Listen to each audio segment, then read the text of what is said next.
Ya, masih bersama saya Bramudia Prabowo dalam segmen BUMN Performance Report 2023 dan juga masih bersama kami di studio CNBC Indonesia Direktur Utama Mandiri Sekuritas Oki Ramadana. Kita lanjutkan kembali Pak Oki. Pak Oki masih melihat begitu ya untuk hal-hal yang kiranya bisa di IPO-kan di tahun 2024. Kalau dari para pelaku pasar tentunya bertanya-tanya terkait momentum apa sebetulnya yang mana juga emiten ini juga sangat kuat sekali ambisinya untuk tetap IPO di tahun 2024.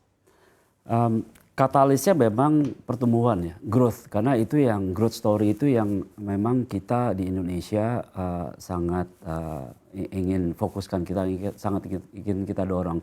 Karena resiko di dunia adalah global growth-nya akan menurun, akan melambat. Nah ini yang di Indonesia itu justru kita benar-benar akan mendorong pertumbuhan in relation to 2045 tadi, yang masalah Indonesia untuk menjadi negara maju. Ini semua harus didorong. Pertumbuhan Indonesia, pertumbuhan korporasi, capital market, itu semua harus didorong. Nah ini yang membuat semua investors itu melihat Indonesia as a big market. Kita dari sisi upstream itu raw material dan resources itu kita ada semua. In the downstream side kita punya marketnya. Nah ini yang di tengah ini yang manufacturingnya itu yang kita harus, hilirisasi ini yang kita harus dorong. Nah ini yang memang dari pemerintah Indonesia sekarang itu yang selalu kita akan dorong. Ini yang katalis yang untuk menurut kita sangat penting untuk kita bisa mencapai Indonesia maju. Untuk mendorong investasi di sini. Dan kita lihat dari investor asing, baik itu public equity investor maupun private equity itu dan strategic investor itu lagi melihat Indonesia sekarang ini gitu. Jadi di berbagai sektor mereka melihat di mana pool of tempat industri-industri yang memiliki potensi pertumbuhan yang sangat tinggi. Ini yang semua dilihat. Dan ini memang hanya Indonesia compare to other emerging market ya. Jadi kita memang menjadi darling dari investment sekarang. Oke, baik. Dan tentunya berarti semua mata investor sedang tertuju di Indonesia begitu ya Pak Oki ya. Dan kalau kita amati bersama dalam rapat RAPBN begitu terkait anggaran, yang mana seluruh anggaran naik kecuali subsidi energi. Kalau kita bandingkan atau kita refleksikan terhadap kinerja para emiten dan kiranya arahnya akan seperti apa untuk para pelaku pasar mencermati emiten-emiten di bursa khususnya di sepanjang tahun 2023 ini dan di tahun depan. Kita ngelihat kalau dibandingin di tahun-tahun politik ya 2014-2019 itu memang kondisi fundamental kita tuh jauh lebih baik ya. Jadi memang tercermin dari nilai tukar rupiah yang relatif stabil dan kemudian inflasi yang sangat terjaga. Jadi dari tahun politik, selain dari tahun politik tahun depan ya, kita juga mencermati berbagai tantangan geopolitikal ya. Jadi dari interest rate environment saat ini dan kemudian masalah geopolitikal dari China dan Amerika Serikat. Nah jadi itu hal-hal yang kita harus cermati dan dari tantangan-tantangan tahun politik itu tapi memang tetap berbeda. Tahun ini atau tahun depan itu tetap berbeda dengan tahun-tahun politik yang sebelumnya 2014-2019. Ini yang menurut kita jauh lebih baik dari dibandingkan dengan tahun-tahun sebelumnya. Ini yang membuat investor pun juga melihat tahun ini dan tahun depan itu tetap favorable untuk investasi. Oke, baik. Tapi kalau secara sektoral atau lebih rinci lagi, kiranya di tahun depan nanti sektor apa yang juga kiranya prospektif sekali sehingga menjadi incaran bagi para investor untuk memasukkan dana besar di sana? Oke. Kalau kita lihat preferensinya menurut kami yang paling dilihat oleh investor itu ada beberapa sektor memang yang kebanyakan itu adalah high growth sektor, jadi consumer, healthcare, telekomunikasi, dan juga perbankan. Jadi itu sektor-sektor yang menurut kita sangat diminati oleh investor. Selain ya industri-industri yang lain, sektor lain pun juga banyak diminati.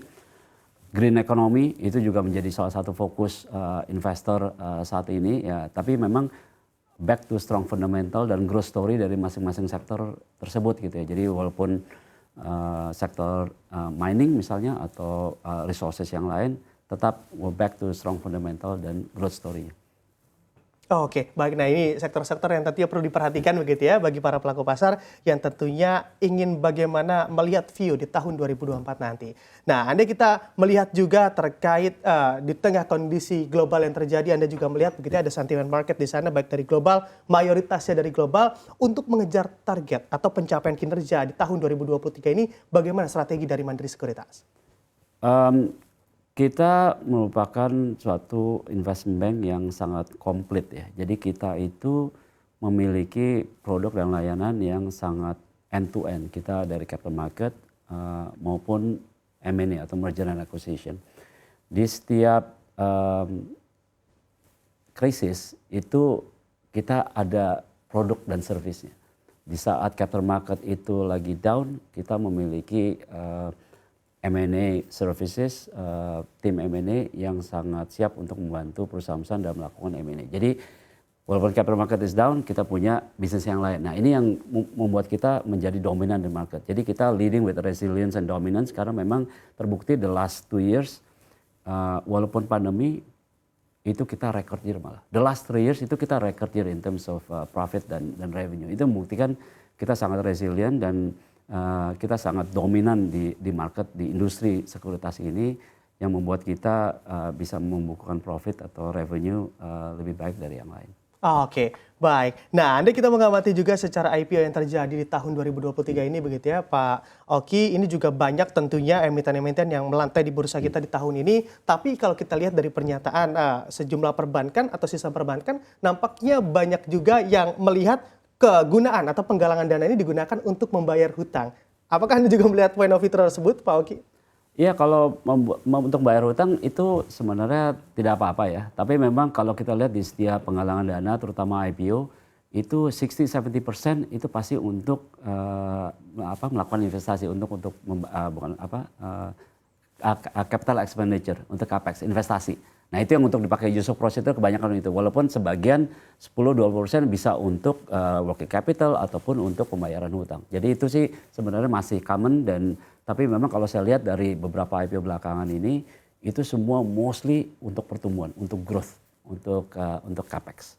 Itu yang menurut saya sangat encouraging. Jadi again balik ke tujuan Indonesia maju itu semua lagi mendorong pertumbuhan di Indonesia itu makin kencang.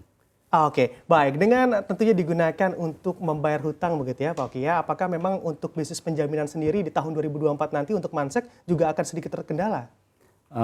Kita kalau bisnis pendanaan terutama IDR bonds itu sangat solid sekali ya. Kalau kita lihat tahun ini saja kita sudah melakukan 31 issuance IDR bonds ya, rupiah bonds. Dengan total emisi itu sekitar 53 triliun. Jadi besar sekali. Tiap tahun ini tetap terus nambah dan terus tumbuh. Dan kita lihat pasar obligasi ini sangat resilient sekali. Kenapa? Karena kita domestic investor base kita udah sangat kuat sekali. Porsi asing di pasar obligasi kita hanya 15%. Compare to yang tadi equity itu sekitar 30-40%. Jadi sangat resilient sekali karena in any given geopolitical condition rupiah bonds kita tuh sangat solid. Ya apalagi sekarang dengan beberapa katalis positif ya penurunan suku bunga mudah-mudahan di tahun depan. Kemudian Indonesia yang makin kuat dan makin maju. Itu benar-benar sangat mendukung pasar obligasi rupiah. Dan ini makanya perusahaan-perusahaan Indonesia makin gencar untuk melakukan penggalangan dana melalui rupiah bonds. Oke, baik. Kami akan mengamati juga dan tentunya bertanya kepada Anda Pak Oki yang mana terkait pipeline penjaminan emisi surat utang hingga IPO saham ke depan atau ada mungkin instrumen lain begitu yang disiapkan oleh Mandiri Sekuritas. Kalau untuk tahun depan memang kita banyak diskusi dengan beberapa calon emiten equity dan obligasi. Seperti yang tadi saya sampaikan, obligasi will continue to be strong. Jadi di pipeline kita itu sudah ngantri banyak sekali untuk rupiah bonds ya. Tahun ini masih 3 bulan lagi, ini juga masih ada beberapa yang kita akan selesaikan dan even tahun depan. Nah, even IPO aja untuk tahun depan di mana tahun politik itu semuanya masih melihat pasarnya masih kondusif dan semua akan melihat window yang paling tepat within next year itu kapan yang mereka bisa go to market dan melakukan IPO. Jadi mereka sudah mulai nih persiapannya. Kalau saya mengquote dari IDX, yang penting sekarang get prepared. Karena untuk menyiapkan itu kan butuh waktu. Jadi mereka yang penting get prepared and pick the right window next year. Jadi itu kan kalau window di capital market tuh bisa terbuka cepat ya. Jadi pas saat windownya terbuka, mereka bisa go to market easily. Nah ini yang mereka lihat dan sektor-sektornya bisa macam-macam. Jadi sektornya seperti yang tadi saya sampaikan beberapa sektor yang sangat high growth dan sangat diminati investor. Dan beberapa sektor yang lain juga, resources, mining itu banyak sekali yang kita sedang diskusi dengan mereka mengenai potensi penggalangan dana melalui IPO tahun depan. Oke, baik. Kami juga nanti akan menanyakan instrumen baru begitu kepada Anda, Pak Oki. Apakah memang Mansek juga tertarik untuk perpetual bond dalam hal ini? Perpetual bonds is something yang pernah kita explore juga, tapi memang marketnya kita harus diedukasi dulu ya. Jadi untuk perpetual bond karena biasanya itu hanya rupiah bonds. Jadi rupiah bonds itu ada green bonds, ada syariah atau sukuk. Itu yang common di pasar kita, di pasar obligasi. Namun perpetual bonds itu something yang memang belum sempat sempat dijajaki oleh beberapa perusahaan. Tapi in fact ada beberapa yang sudah menanyakan tentang perpetual bonds. Jadi ya mudah-mudahan itu something yang bisa kita garap untuk beberapa tahun ke depan. Oke, baik. Kalau kita bicara terkait peluang dan juga tantangan dari point of view seorang direktur dari Mansek sendiri seperti apa di perpetual bond ini? Dari sisi marketnya, dari segi potensial investornya. Karena perpetual bonds itu kan membutuhkan, itu kan perpetual ya. Jadi tidak ada tenor tidak ada tenor untuk obligasinya. Nah itu something yang harus di matching antara kebutuhan investasi dan kemudian deployment of capital dari si investor-investor tersebut. Karena ini perpetual ya. Jadi ini something yang baru di market kita, walaupun di regional market atau di global market itu sudah banyak. In the past itu perpetual bonds itu banyak dilakukan. Nah di pasar kita saja memang yang belum. Nah ini yang kedepannya mudah-mudahan bisa menjadi salah satu alternatif penggalangan dana melalui rupiah bonds, melalui si perpetual bonds ini. Oke, menjadi sebuah langkah alternatif juga begitu ya di sana ya Pak Oki. Pak Oki, kita melihat sentimen lainnya yaitu terkait yang mana untuk dari pelaku pasar atau investor retail dari data Bursa Efek Indonesia ini banyak generasi Z atau Gen Z. Kalau dari Mansek sendiri bagaimana melihatnya? Oh Gen Z itu Gen Z dan milenial ya kita mengcombine-nya itu sangat selalu meningkat, terus meningkat ya ininya besarannya dalam total capital market kita. Saat ini di Mandiri Sekuritas itu dari 240.000 nasabah retail kita, itu 65% itu milenial dan Gen Z. Jadi ini sangat kritikal dan sangat penting sekali nih segmen Gen Z ini gitu. Dan mereka memang meningkat seiring dengan meningkatnya digital. Nah makanya kita Mandiri Sekuritas terus mendorong pemakaian di trading platform kita. Jadi kita memiliki trading platform digital yang namanya MOS. Itu yang terus kita kita kembangkan supaya bisa mengakomodasi kebutuhan dari Gen Z dan milenial ini karena mereka ingin melakukan investasi, trading melalui digital, melalui handphone mereka. Ini yang selalu kita kembangkan ke depannya. Oke, kalau dari Mandiri Sekuritas sendiri, Pak Oki, sebetulnya berapa kontribusi dari Gen Z dan juga milenial dalam di data Mandiri Sekuritas? Sangat besar sekali, sangat besar sekali. Itu tadi saya sampaikan 65% itu dari total nasabah, Total nasabah Gen Z dan sekarang yang melakukan trading ya walaupun yang banyak yang power trading itu kita sebutnya itu adalah dari benar-benar trader, tapi Gen Z ini makin lama makin meningkat. Tradingnya gitu ya, trading volume dan value-nya karena seiring dengan itu digitalisasi itu makin lama makin baik dan kita juga dari sisi industri digital trading platform itu makin marak dan makin baik ya dari tidak hanya Mandiri Sekuritas tapi juga sekuritas lain itu juga mengembangkan trading platform digital yang makin lama makin baik. Jadi ini bagus untuk industri karena industri makin lama makin besar. Retail market, retail investor itu saat ini sudah mencapai 40% dari total market, capital market kita. Jadi ini besar sekali. Jadi kedepannya retail market is very promising. Oke, very promising. Kalau misalnya kita lihat juga dari gap atau dari adanya gap begitu ya terkait literasi dan juga inklusi keuangan di Indonesia ini juga masih cukup besar Pak Oki. Bahkan untuk angkanya kami mengamati hingga akhir 2022 mencapai 35,42. Sebetulnya dalam mendukung literasi keuangan dan juga inklusi keuangan dari Mandiri Sekuritas sendiri seperti apa ataupun di sepanjang tahun 2023 ini?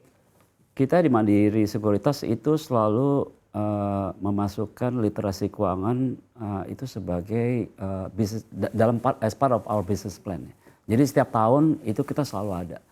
Kita literasi keuangan is a big part of our business, dalam arti di setiap tahun itu kita selalu ada conference, seminar baik physical maupun digital. Jadi di digital itu di MOS trading platform kita itu ada namanya MOS Learning yang itu memberikan edukasi kepada calon nasabah untuk literasi keuangan dan pasar modal saat ini. Ini yang selalu kita kembangkan, dan juga selain itu kita as part of our CSR itu juga kita ke sekolah-sekolah, universitas bicara dengan mahasiswa untuk memberikan literasi keuangan atau edukasi mengenai pasar modal. Itu sering banget kita lakukan. Jadi ini salah satu bentuk komitmen kita untuk mendukung literasi keuangan di Indonesia. Oke, semoga nanti gapnya juga semakin berkurang begitu ya, karena di tahun 2022 angkanya juga masih cukup besar di 35,42. Betul. Nah, terima kasih Pak Oki telah bergabung bersama kami di siang hari ini. Tentunya kasih. sukses dan sehat selalu untuk Anda.